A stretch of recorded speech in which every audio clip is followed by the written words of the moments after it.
नमस्कार दोस्तों, मेरी उम्र है 70 साल और मैं अकेला रहता हूँ। बेटा विदेश में है, बेटी ससुराल में है। पत्नी तो 5 साल पहले ही चली गई भगवान के पास।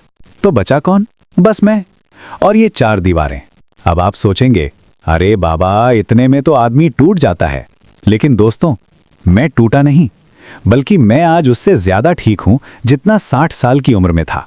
और इसका राज है 4 आदतें जो मैंने छोड़ दी। बस 4 आदतें, और बुढ़ापा जैसे थम सा गया। आज मैं वो सब आपको बताऊंगा जो मैंने खुद भोगा है, खुद सीखा है। तो पूरा वीडियो देखिएगा, क्योंकि जो बात मैं अंत में बताऊंगा वो सबसे जरूरी है। और जो भी इस वीडियो को देख रहे हैं, कमेंट में लिखिए #हर हर महादेव।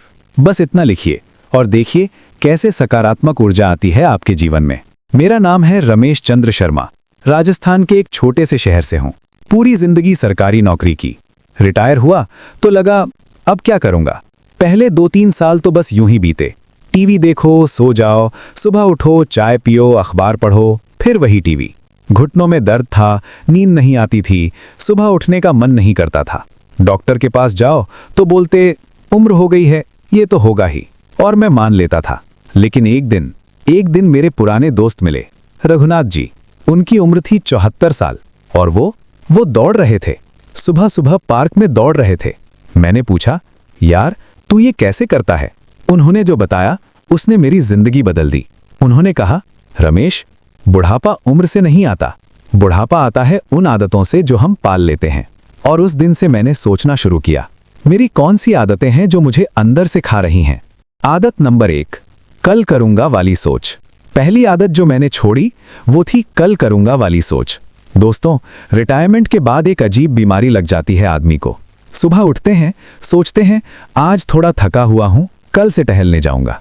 कल आता है, आज मौसम ठीक नहीं, परसों से शुरू करूंगा।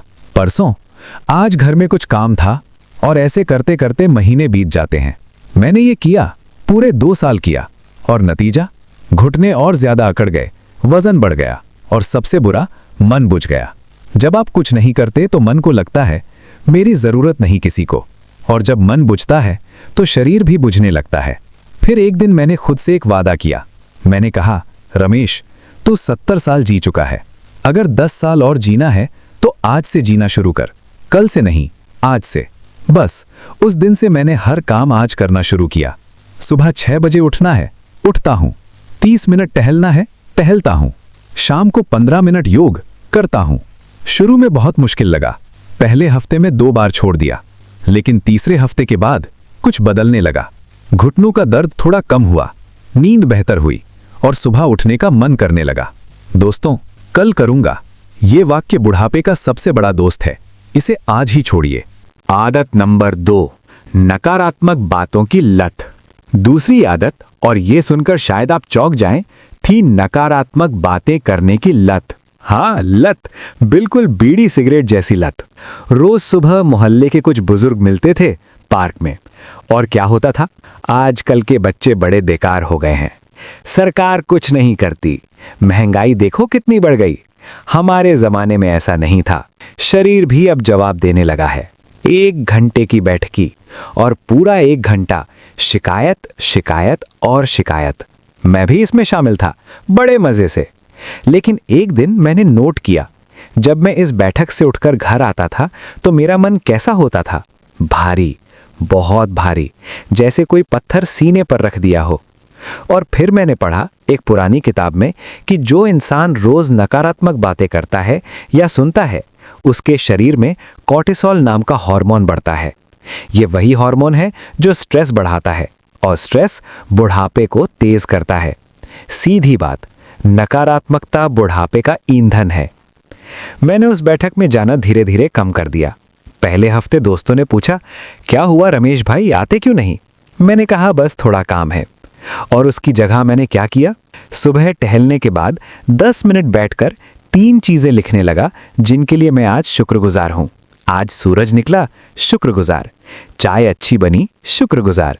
घुटने ने आज थोड़ा कम दर्द दिया, शुक्रगुजार। छोटी छोटी बातें, लेकिन दोस्तों 15 दिन में फर्क दिखने लगा। चेहरे पर हल्कापन आया। लोग पूछने लगे, रमेश जी आजकल कुछ अलग लग रहे हो। मैंने कहा, हाँ भाई, एक बुरी आदत छोड़ी है। आदत नंबर 3, खाने में लापरवाही। जब घर में अकेले होते हो तो खाना बनाना बहुत झंझट लगता है। पत्नी जब थी तब सब कुछ बनता था, ताज़ा, घर का, पौष्टिक। लेकिन जब वो चली गई, मैंने क्या किया? सुबह बिस्कुट और चाय, दोपहर कभी दाल चावल, कभी बस चावल, रात अक्सर कुछ नहीं या बासी खाना, और ऊपर से मैदे की चीज़ें खुद खाता था, समोसे, कचौड़ी, नमकीन, क्योंकि ये बाहर मिलती थीं आसानी से। 6 महीने में वज़न 4 किलो बढ़ा, शुगर थोड़ी ऊपर गई और थकान इतनी कि दोपहर को बिना सोए नहीं रह सकता था। फिर एक दिन डॉक्टर ने कहा, शर्मा जी, अगर खाना नहीं सुधारा तो दवाइयाँ बढ़ानी पड़ेंगी। वो मेरे लिए झटका था। मैंने सोचा, क्या मैं इतना भी नहीं कर सकता अपने लिए? और मैंने एक सरल नियम बनाया। कोई फैंसी डाइट नहीं, बस 3 नियम। पहला, रोज 1 कटोरी दाल जरूर। दूसरा, दिन में 1 फल, कोई भी जो मौसम में हो। तीसरा, रात का खाना सूरज ढलने से पहले। बस इतना। और दोस्तों, 3 महीने में शुगर नॉर्मल हो गई, वजन 2 किलो कम हुआ, और सबसे बड़ी बात, दोपहर की नींद अपने आप छूट गई। अब मैं दोपहर को सोता नहीं, बैठकर कुछ पढ़ता हूँ या बाहर बैठ जाता हूँ धूप में। दोस्तों, बुढ़ापे में शरीर का ईंधन है सही खाना। अगर ईंधन गंदा डालोगे तो गाड़ी कैसे चलेगी? आदत नंबर 4, अकेलेपन को गले लगाना। चौथी आदत, ये सबसे मुश्किल थी छोड़ना, अकेलेपन को गले लगाने की आदत। जब घर में कोई नहीं होता तो धीरे धीरे आदमी अकेलेपन से दोस्ती कर लेता है। दरवाजा बंद, पर्दे खिंचे, टीवी चालू, बाहर जाने का मन नहीं, किसी से बात करने का मन नहीं। लगता है कौन सुनेगा, किसे फर्क पड़ता है। मैंने यही किया महीनों। और एक रात मुझे याद है, मैं बिस्तर पर लेटा था, घर बिल्कुल शांत था, बाहर बारिश हो रही थी, और मेरे मन में आया, रमेश, तू जिंदा है या सिर्फ सांसें चल रही हैं? उस रात मुझे रोना आया, खूब रोया, लेकिन उसके बाद जैसे कुछ टूट गया अंदर से, अच्छे मायने में। मैंने अगले दिन सुबह तय किया, मुझे खुद को दुनिया से जोड़ना होगा। मैंने पास के मंदिर में जाना शुरू किया रोज सुबह। वहां कुछ बुजुर्ग मिलते थे, अच्छे लोग, सकारात्मक लोग। मैंने मोहल्ले के बच्चों को जो शाम को पार्क में खेलते थे, उन्हें देखना शुरू किया। कभी कभी उनसे बात करता, उनकी हंसी देखकर मन हल्का हो जाता था। और सबसे बड़ा कदम, मैंने इस YouTube चैनल से जुड़ा। यहाँ अपनी बातें शेयर करने लगा। आप लोगों के कमेंट्स आते हैं, कोई लिखता है, दादाजी आपकी बात से हिम्मत मिली, कोई लिखता है, बहुत अच्छा लगा सुनकर। और दोस्तों, वो एक कमेंट, वो मुझे पूरे दिन के लिए ऊर्जा दे देता है। अकेलापन असली बुढ़ापा है। शरीर का बुढ़ापा तो हम झेल सकते हैं, लेकिन मन का अकेलापन इंसान को अंदर से खोखला कर देता है। एक रिसर्च में पढ़ा था, जो बुजुर्ग सामाजिक रूप से एक्टिव रहते हैं वो औसतन 7-8 साल ज्यादा जीते हैं उनसे जो अकेले रहते हैं। 7-8 साल बिना किसी दवाई के। बस जुड़े रहो लोगों से, समाज से, जिंदगी से। तो दोस्तों, आज मैंने आपसे वो 4 आदतें शेयर की जो मैंने छोड़ी। पहली, कल करूंगा वाली सोच।